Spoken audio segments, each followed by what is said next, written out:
It's dog-eat-dog world with them because the money that they make and the profit they make in Australia is astronomical. And basically they're in the same place that the big brokers are. Places like Cancun, Los Cabos, Puerto Vallarta. I'm sure they're having fun going to girly bars and lifting weights. They're clearly doing deals. It's about all the kudos and the power that comes with it after they get that money.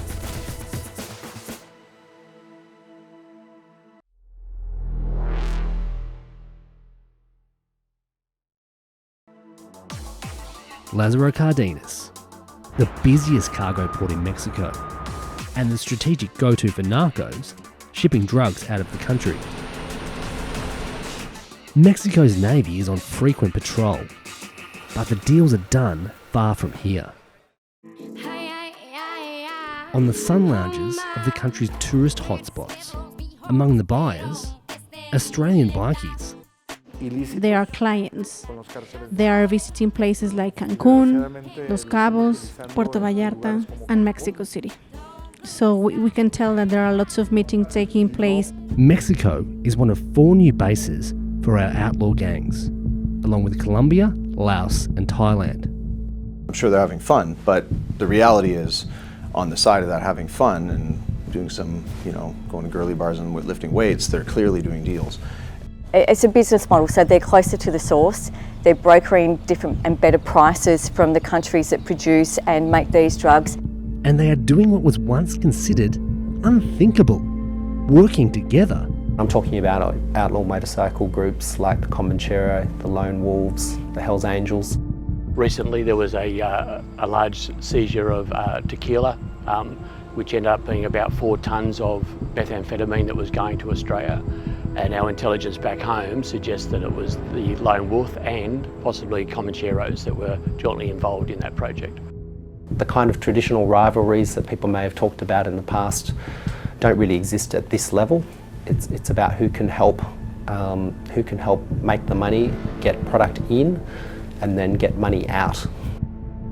Looking much like the Gold Coast with its high-rises and marinas, Cartagena in Colombia has become a jewel in the distribution crown, specifically for the Comanchero and Hells Angel bikie gangs. These targets have emissaries in Colombia that are in charge of getting the drugs and getting the distributors to be able to negotiate and ship the product through ports or airports or the different methods that they have been creating and the routes to distribute these drugs. Once a heroin hotspot, Asia's Golden Triangle is now a hub for ice, and that's seen bikies move closer to the Samgor cartel, which runs production. Places like Thailand or Cambodia or Indonesia, basically they're in the same place that the big brokers are and the producers are, so it's a place they meet in the middle and do business, and there's been a big uptick in OMCG activity in the past decade. Many of the bikie drug kingpins are pulling the strings remotely, thanks to new encrypted technologies.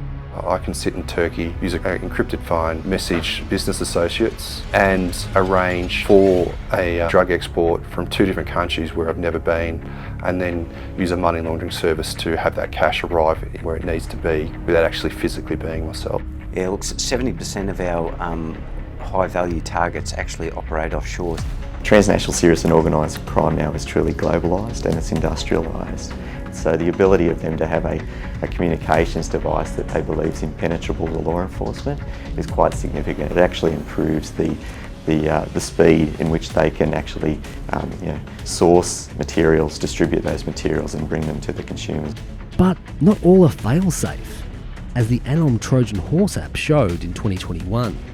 It gave police access to 27 million messages from the underworld and doors to knock on. Police search warrant, open the door! Sometimes, though, the leads fall into their lap.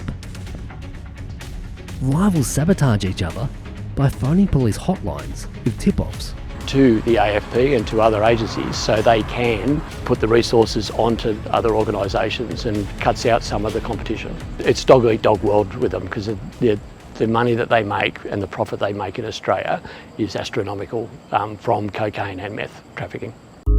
Profit that can materialise as luxury goods like these. In February, our federal cops smashed open a $150 million money laundering ring, seizing cars, property and land, and arresting 9 people. This Lamborghini, Porsche and Bentley are worth in total about $700,000. They're suspected of being proceeds of crime. Since 2019, the AFP has restrained $900 million of alleged criminal assets here and a further $200 million offshore. Chinese money laundering groups are especially active in Australia, acting as a shadow bank for drug deals brokered there. I see criminals, lavishly spending money on, $40,000 bottles of cognac, hundreds of $1,000s of handbags or $400,000 worth of cars when that's a normal everyday person's mortgage. It's an affront to our way of life. There's also the impact that cash property purchases are having on our market. Buying a number of commercial properties and renting them out gives you that veiled sense of being able to justify where your income is coming from. But there's probably occasions out there where people are bidding on houses where they're bidding against people that aren't worried about inflation. They're not worried about interest rate rises because they're not borrowing that money because it's come from criminal purposes.